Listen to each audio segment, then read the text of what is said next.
In for a little bit. We will begin our next keynote in just a minute or so.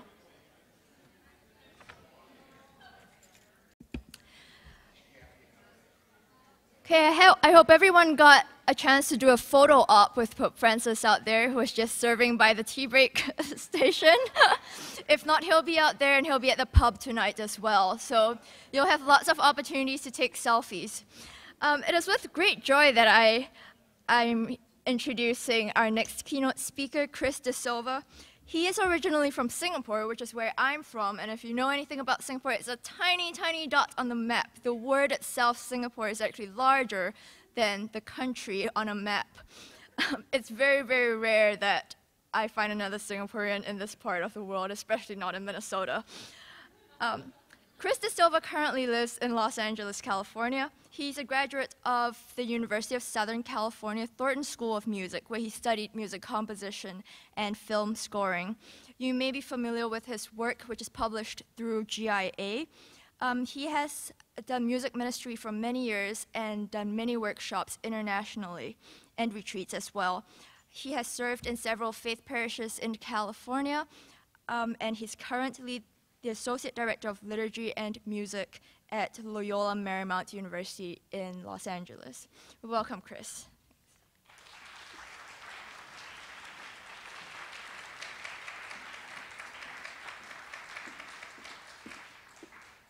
Thank you, Audrey. Good morning, everyone. My name is Chris De Silva, and I'm delighted to be here. My presentation today seeks to address the place of contemporary music in liturgy and to ask the question of how and perhaps why we might balance musical styles. When we privilege one style over another, we begin to draw liturgical music borders that keeps us from a rich experience of singing and praying together. How and why have these borders been drawn? In a changing church, we are called to strike a balance between musical styles. We are called to allow these borders to become porous. This presentation will reflect on a few stories in ministry, as well as consider the work of three thinkers with the hope of providing new ways to look at balancing styles. But before that, I'd like to continue to introduce myself. As Audrey mentioned, I'm from a tiny island nation of Singapore. Besides a moratorium on chewing gum and the enforcement of corporal punishment, Singapore really is a beautiful garden city, as you can see. The orchid is our national flower. And in this montage, you'll see sort of reflections of tradition and contemporary. On the top left, you see the Marina Sands Hotel, which has a sky deck perched on top three skyscrapers, hotel skyscrapers, overlooking the ever-changing city line. On the right, you see echoes of British colonialism. That's the Raffles Hotel, and of course, the food in Singapore. So I journeyed from Singapore to the United States in search of a degree in music, specifically a degree in film scoring, and moved to the exotic land of Los Angeles, and studied film scoring and classical composition at the University of Southern California. Los Angeles, film capital of the world, traffic capital of the world. I put that, that's my route home towards Pasadena. All roads lead to Pasadena, as they say. So yeah, I live on the road to Pasadena. Also, you'll notice the beautiful sunset of the Pacific Ocean, a downtown night scene of downtown LA, and the Disney Hall. Right. Care to take a stab at how many people live in Los Angeles? 10,017,067 as of census 2010. 48.2% Latino, 27.3% white, 14.5% Asian, 9.3% African American, 1.5% American Indian and Alaska Native, and 0.4 Native Hawaiian and Pacific Islander. In the Los Angeles area, my joy for music ministry was rekindled after a short hiatus. Being a campus minister and a liturgical music composer was not on the list of jobs to look for in LA. It wasn't even on the list.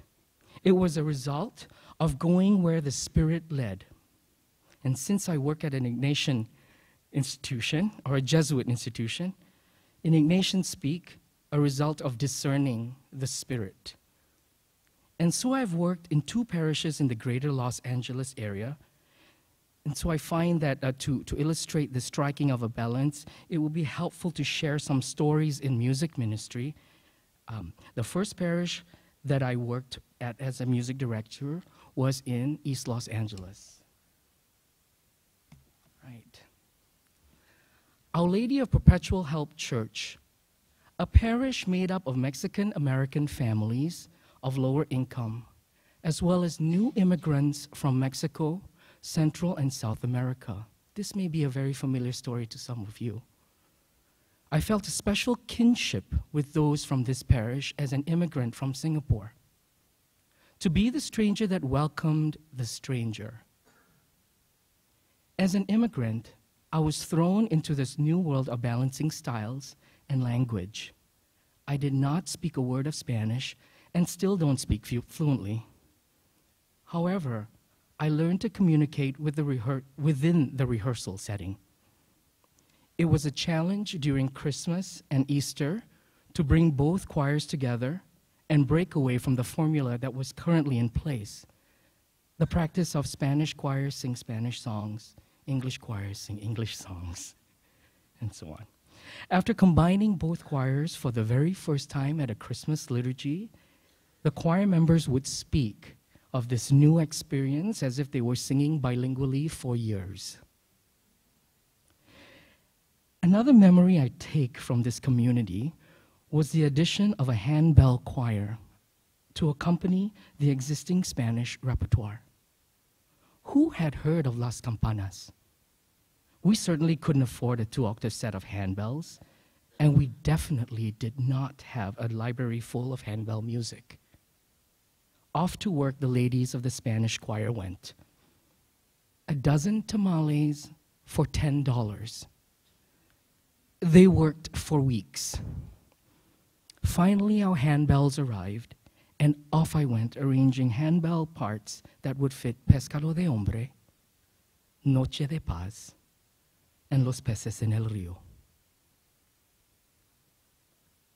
After 8 years of ministry at Our Lady of Perpetual Help Church in Los Nietos, I was called to be the music director in a different part of LA, to create new traditions with a different community.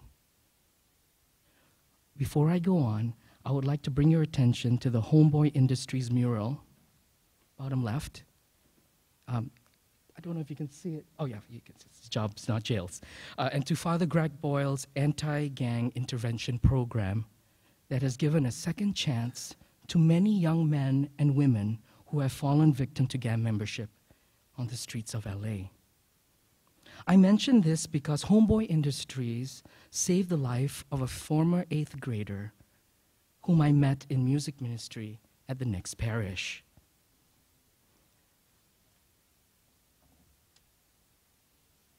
St. Brendan Church was a different parish opportunity, a different community entirely. A mixture of wealthy families from the nearby Hancock Park area and families from the inner city. Young, new immigrants from the Philippines and Korea who have come in search of employment or of better employment. Young families that have children in the elementary school attached to the parish. This diversity brought new insight to music ministry. The challenge at this parish was to provide an intercultural and intergenerational worship experience. Now, besides learning a few songs in Tagalog for weddings and funeral masses, the task was to find a new balance of styles and language. First Friday Masses, the Feast of San Lorenzo Ruiz, or Pistahan, Chuseok, the Korean Mid-Autumn Festival, incorporating the veneration of ancestors, and Simbang Gabi, which we also know as the Posada. These festivals and celebrations were weaved into the tapestry of the community of St. Brendan. In this community, I learned about forming tradition. In this community, I began composing liturgical music. At St. Brendan, during the month of November, we had the tradition of remembering names of those who had passed away over the year. A good friend who works at a parish in Chicago calls it Novembering. Catchy.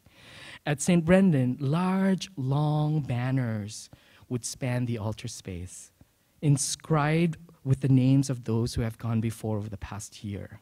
It got really popular as the years went on, so more and more people wanted the names on banners. So we said, like, let's limit it to the year, and so we had a long list right there. Yeah, for the year. We would sing a litany of remembrance. Lux Aeterna Dona Eis Requiem.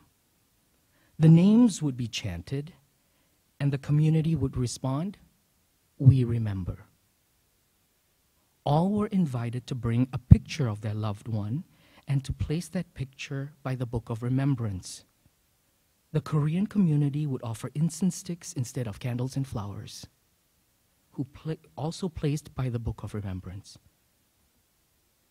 This courtyard that you see before you was built by the community. No, we did not have to sell countless number of tamales for that this time. Here we would gather for free, and let me repeat, free coffee and donuts after each Sunday morning Mass. It was also in this courtyard that we said goodbye to our beloved youth director, Laura, who passed away of cancer at 28. Laura would stop by my office every morning, poke her head in, smile a big smile, and sing Steve Angrisano's setting of Psalm 63. My soul is thirsting for you, my God, thirsting for you, my God. My soul is thirsting for you, my God, thirsting for you, my God, thirsting for you, my God. Laura's passing shook the community, especially those that were in her youth program. At her funeral, we sang for the first time my setting of Psalm 63, In Your Presence. That was the psalm that we shared together at morning prayer today.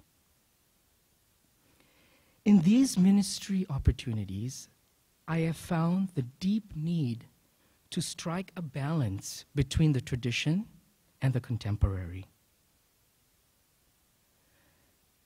This next statement, would it invite us to consider the possibility of striking a balance in styles? How so?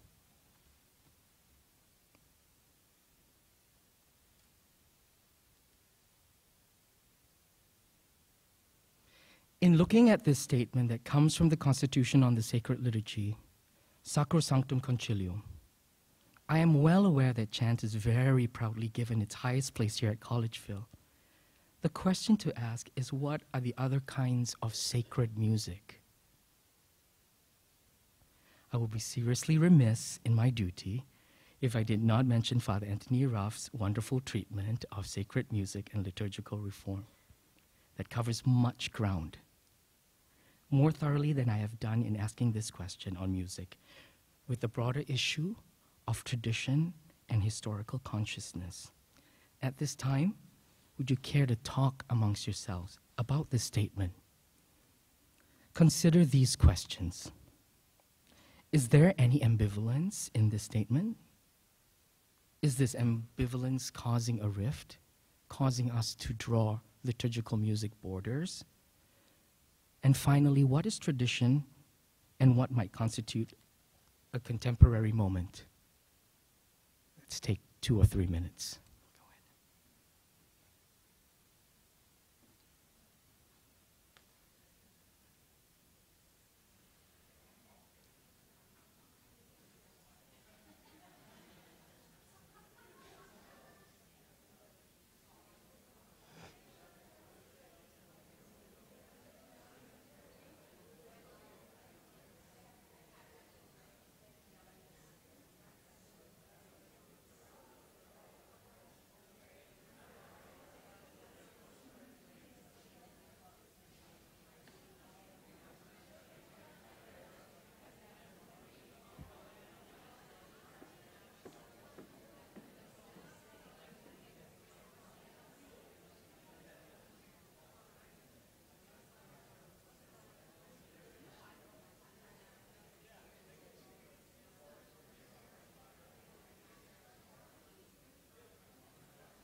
Ten seconds more.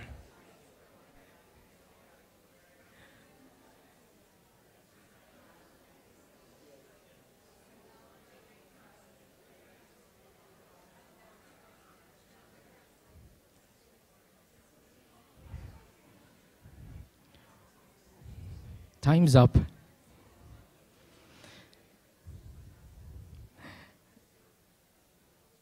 Now, might this image be considered a traditional or contemporary moment?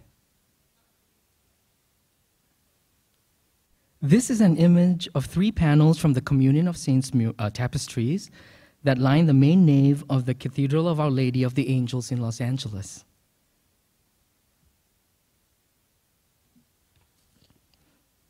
In preparing for this keynote, I looked into 3 works. I looked into the work of 3 contemporary thinkers. I reached out to Father Ricky Manalo, who gave a wonderful keynote on enculturation last year at NPM, and he recommended me to take a look at this beautiful book called Liturgy in Migration, From the Upper Room to Cyberspace.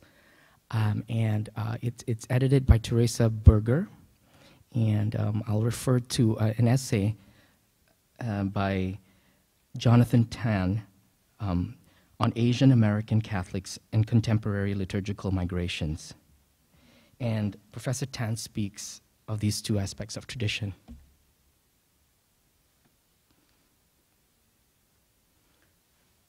Tradition maintenance might be defined as the holding on to tradition, timeless and fixed, stable and unchanging, thus anchoring an identity.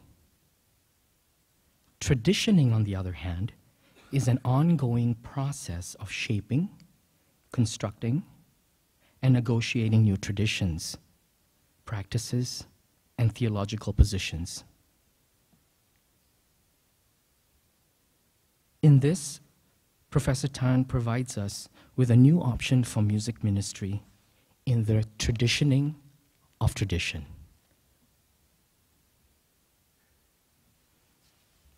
Within the same essay, Professor Tan draws on the work of Professor Terence Tilley from Fordham University.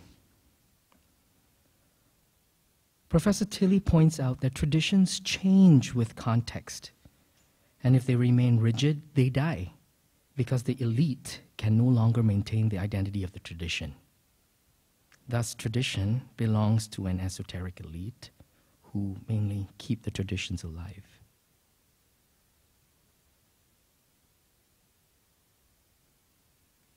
Agnus Dei,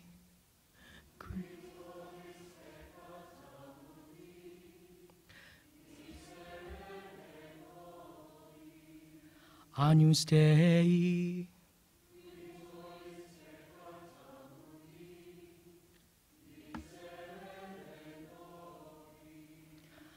Agnus Dei,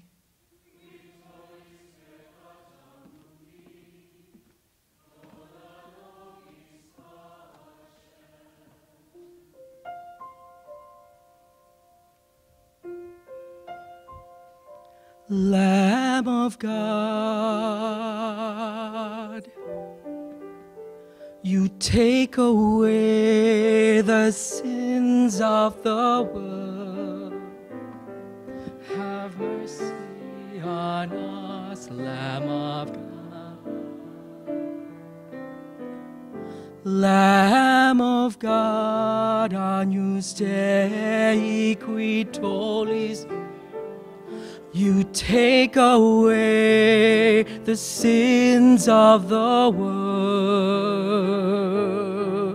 Have mercy on us, Lamb of God. Lamb of God, Dei qui tollis. You take away the sins of the world. Grant us peace, grant us peace. Grant us peace. Don't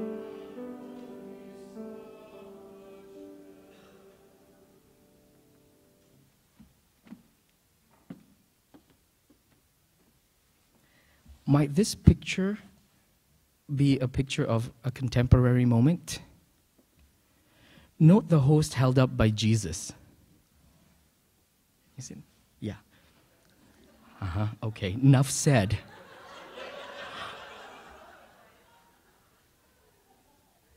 And the lovely wine decanter.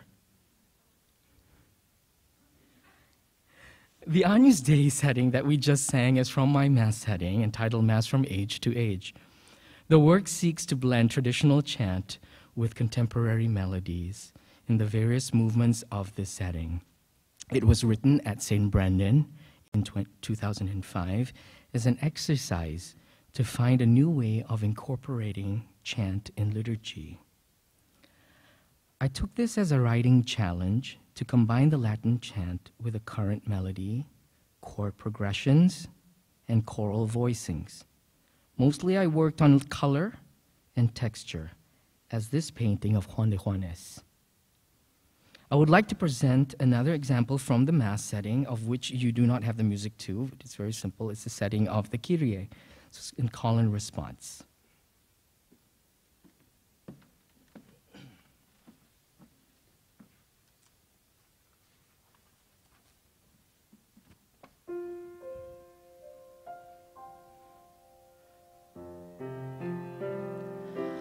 Lord, have mercy.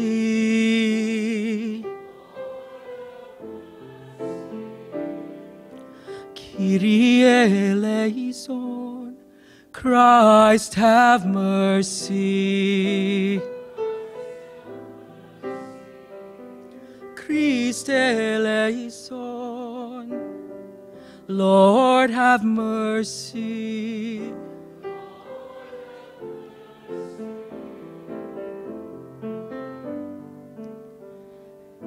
Kyrie eleison. The echoes of the Kyrie chant are within the little scola in the choir. So it's sort of a blend, an antiphonal blend. Right.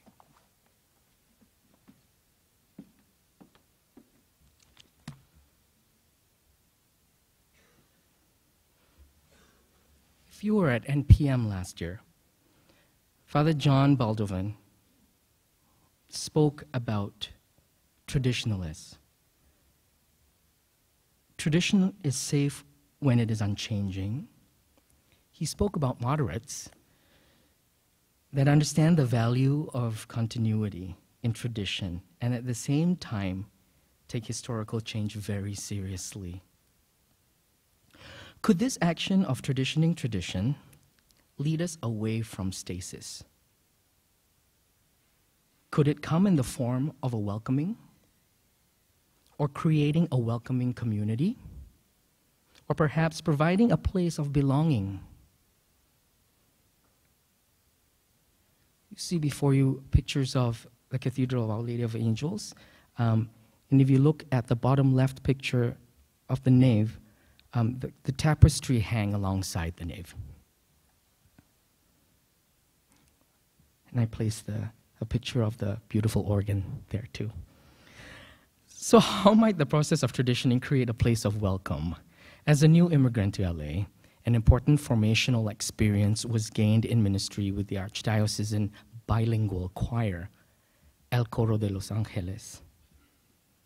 This group was brought together to sing at World Youth Day in Denver in 1993, made up of music directors from the LA area. I was their accompanist. The bus ride to Denver took a long 22 hours.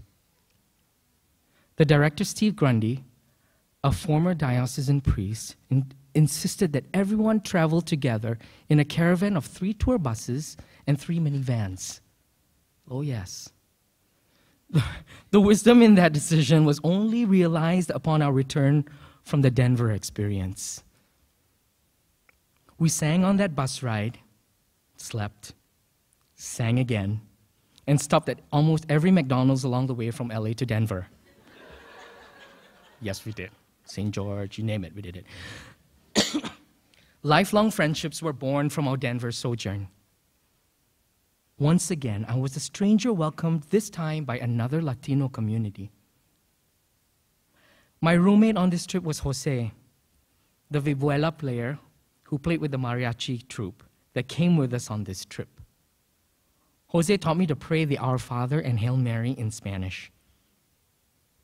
The repertoire of El Coro de Los Angeles ranged from traditional Mexican and Central American folk songs to works by Palestrina, Bird, and Tallis.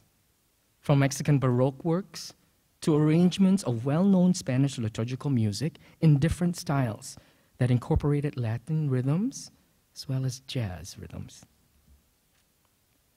A pluralistic musical repertoire is a good sign of a welcoming community. It is a sign of a community alive. Music directors and those who are given the opportunity to plan and evaluate music and liturgy are responsible for shaping, constructing, and negotiating new traditions. When the liturgical music program is open to change and growth, tradition is then kept alive. Tradition, like liturgy, is a living, moving experience. Let's sing again. This time, in your handout, let's sing Uya Imose. Let's sing the refrain first, which is, I think, on the second page. And let's take the Swahili first. Yeah, I'm sure you know this piece. And so we'll do a double refrain, once in Swahili, once in English. Okay? And we'll sing 3 verses.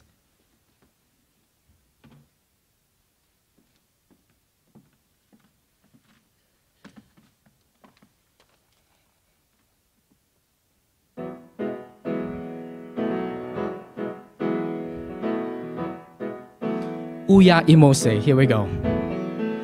Uya imose tinamate mwari. Uya imose tinamate mwari. Uya imose tinamate mwari. Uya imose svino. Come on, you people, come on.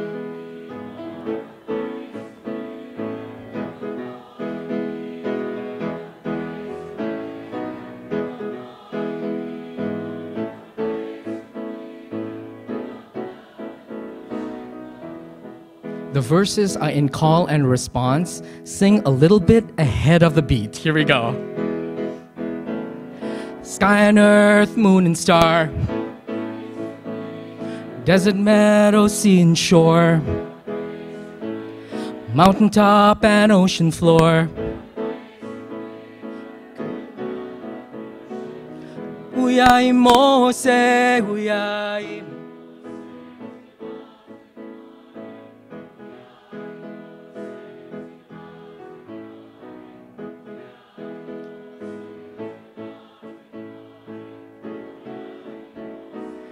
Come all you people, come all you people, come and praise.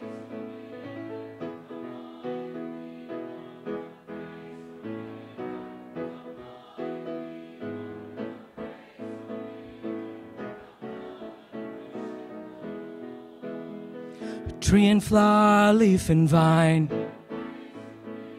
living things that crawl and climb, plants and creatures, humankind.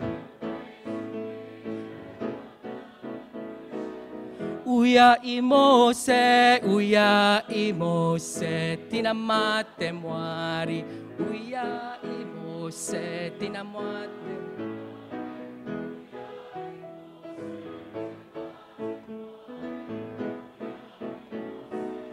Come all you people.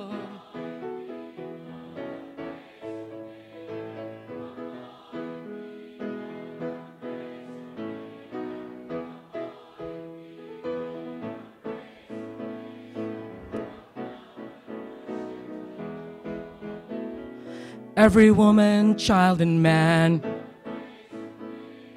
every nation, every land, every culture, creed and clan.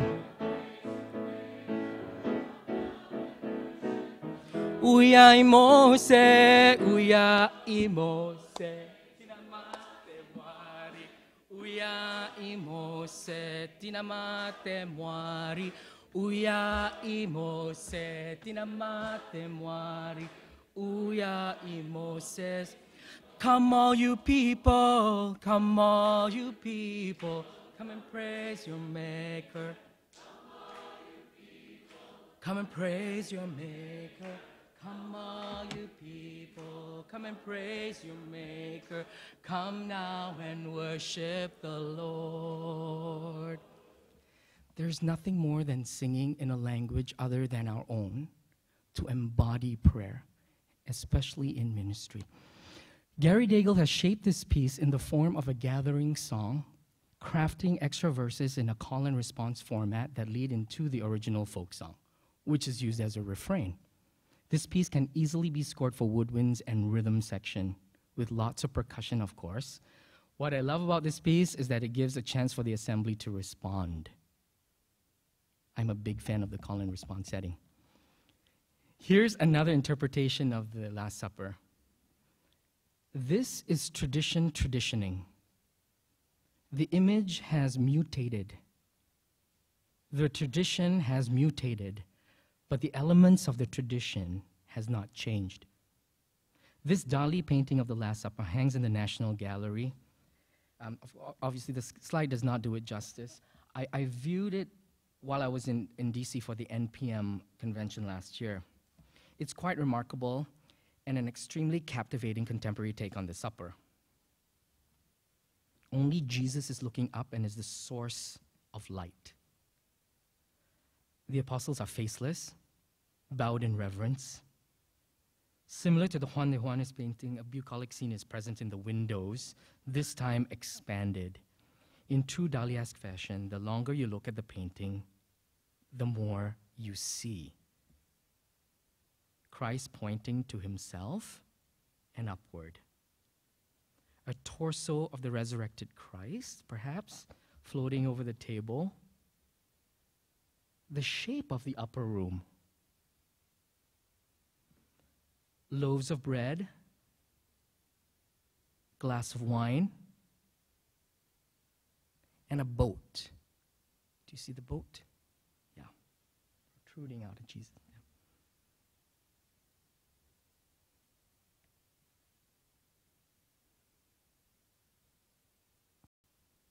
Loyola Marymount University sits on a bluff overlooking the Pacific Ocean. On the lower left, you notice Sacred Heart Chapel. My office is in the basement. Why? I don't get the beautiful view of the bluff. Walking through the doors of LMU's campus ministry almost 2 years ago was a new time of learning for me. Campus ministry, as most of you know here at Collegeville, has a different beat than the parish ministry experience. One that blends the liturgical year with the academic calendar. Unfortunately, most students disappear when you need them most. They leave campus to go home to be with their families during Christmas and Easter. My first year at LMU was a scramble to find choir members and instrumentalists for Midnight Mass, Holy Week, and Easter celebrations. What an interesting challenge. In contrast, this problem perhaps doesn't exist at the parish.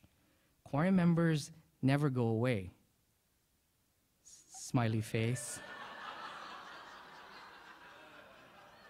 At LMU, a rich sacred treasury of music had already been put in place by my predecessor, Tony Alonso. Therefore, before beginning to shape new traditions, I had to know the traditions that had already been shaped. Understanding the mission statement of the university brought great clarity and relevance to the beginning of my ministry on campus. The encouragement of learning, the education of the whole person, and this is the important one, the service of faith and the promotion of justice. Sometimes negotiating new traditions requires an embrace of the songs and traditions that are already active within a community before shaping new traditions. In doing so, a sense of kinship arises within ministry, a sense of community. Belong, believe, become is LMU's campus ministries, let me try that again. Belong, believe, become is LMU's campus ministry mission statement. Belong, believe, become. When we understand that the service of faith and the promotion of justice go hand in hand, we begin to build community and foster a sense of kinship where friendships and relationships in ministry are formed. How might the service of faith and the promotion of justice influence our shaping of liturgical tradition? How might we live the call to belong, believe, and become?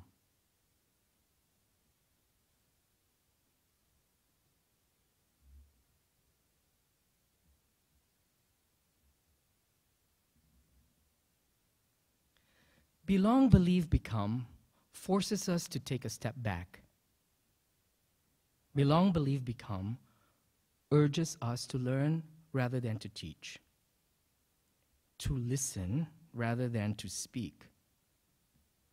Here's a picture of Father Greg Boyle in ministry. Greg Boyle is the founder of Homeboy Industries based in LA, the largest gang intervention program in the US. As I mentioned earlier, Father Greg and Homeboy Industries saved the life of a young man that I met in music ministry at St. Brendan. Rock was a gifted sportsman, a basketball player, and a talented singer that unfortunately found his way into gang activity. Greg Boyle intervened and gave Rock a second chance with an offer of a job. Rocco made a decision to accept the offer, to take on the job and turn his life around. He now owns a successful solar panel installation business and is a father of 2. Belong, Believe, Become moves us to make tamales for a set of handbells. Belong, Believe, Become invites us to ride a bus for hours to World Youth Day. Belong, Believe, Become inspires in us a new perspective in the traditioning of tradition. As Ms. Rita Ferron mentioned so eloquently today about Pope Francis, I'd like to offer this reminder of mission. She touched on mission, that Francis talks about mission.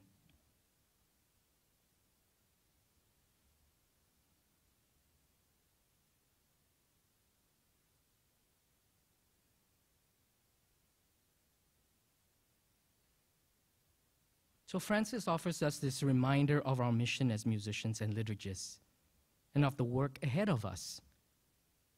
Why do we seek to strike a balance in musical styles?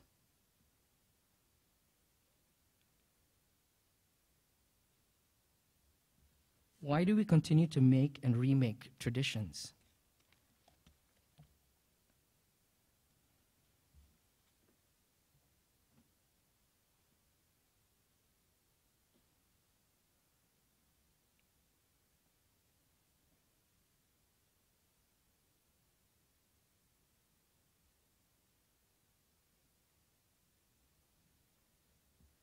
This is my favorite depiction of the Last Supper. It hangs in my home beside the dining table. It is a serigraph by John August Swanson, artist and musician. When his schedule allows, John joins us at LMU. He plays violin and viola. Joins us at the 10 a.m. Sunday Mass. We are so fortunate to have him. Once again in this serigraph, we see that the tradition has mutated without the elements changing.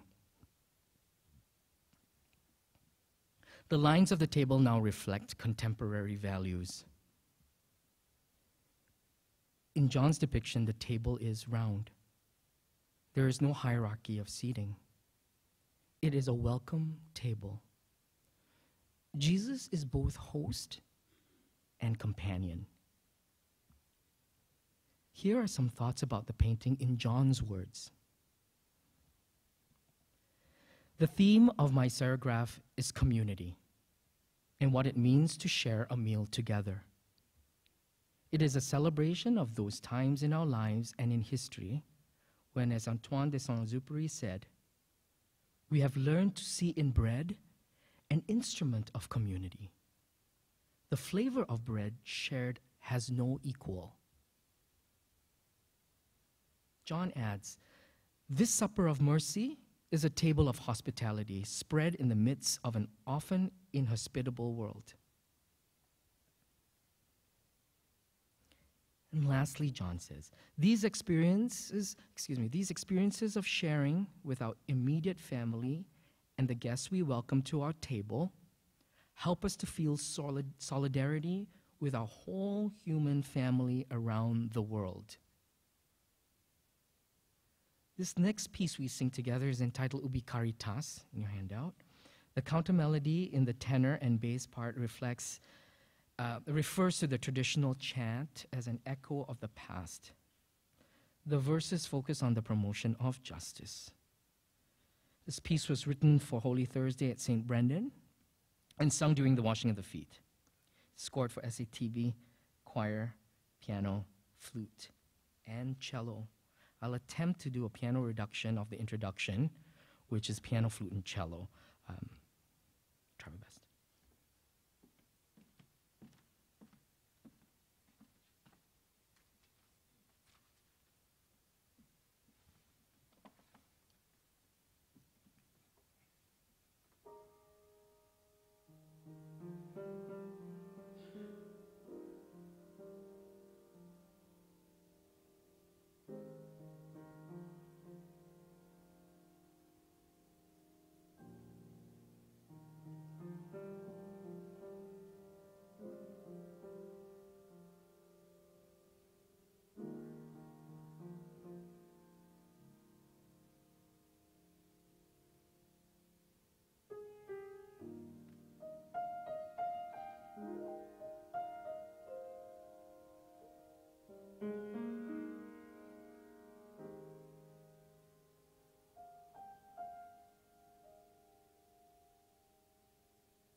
And we sing. Ubi caritas et amor, where charity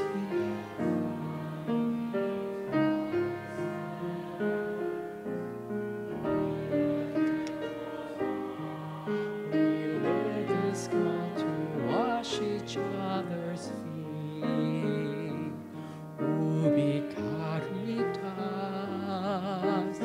Deus ibia, ubi caritas Deus ibia.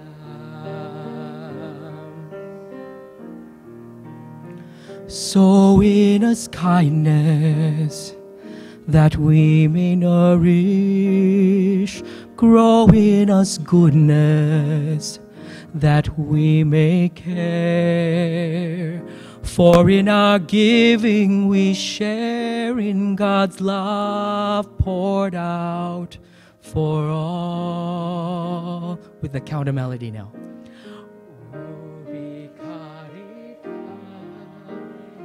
ubi caritas,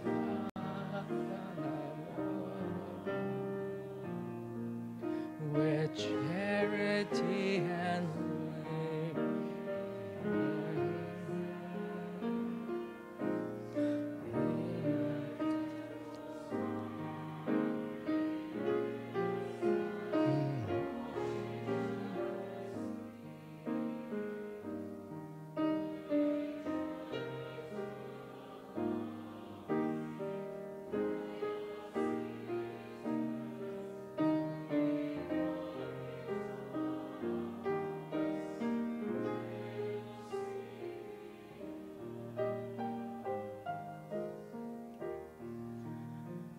may we be comfort in times of sorrow.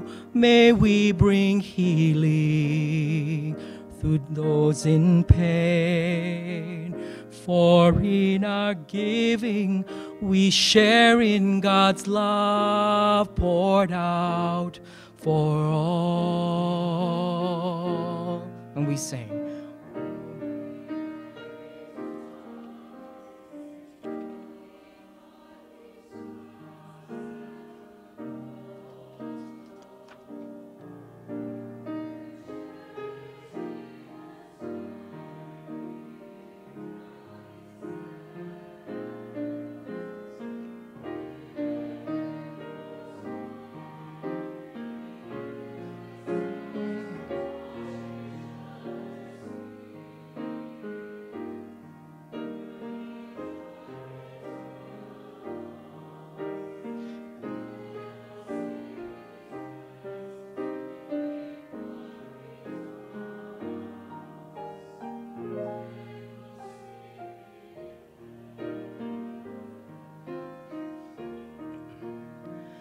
Help us to reach out beyond our circles. Teach us to love all as you have said. For in our giving we share in God's love poured out for all. Ubi caritas.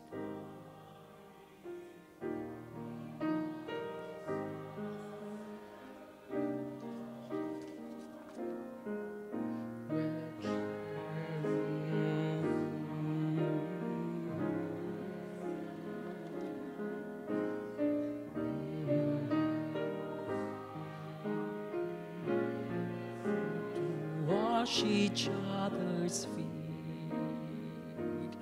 Ubi caritas Deus ibia, ubi caritas Deus ibia.